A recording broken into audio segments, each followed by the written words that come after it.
Good day.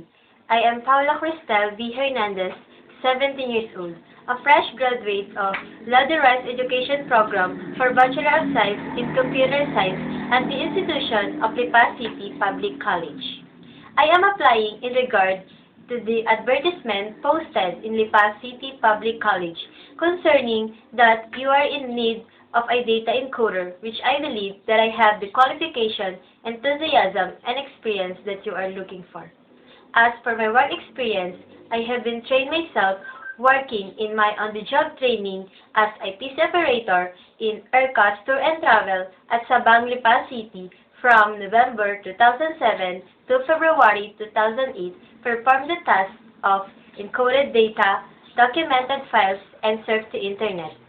I have also my on-the-job training as a computer hardware maintenance in Please Internet Cafe at JM Katigbak, Lipa City. I am also have a good command in written. Those opportunities help me a lot to improve and enhance my knowledge in computer hardware applications, and I am also willing to be trained and to take any responsibilities. There is some other information about my personality in my resume.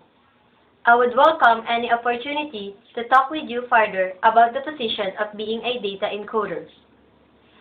You can reach me through this contact number, 0928-7403-007, or you can send me an email to this address, paulacristel_hernandez@yahoo.com.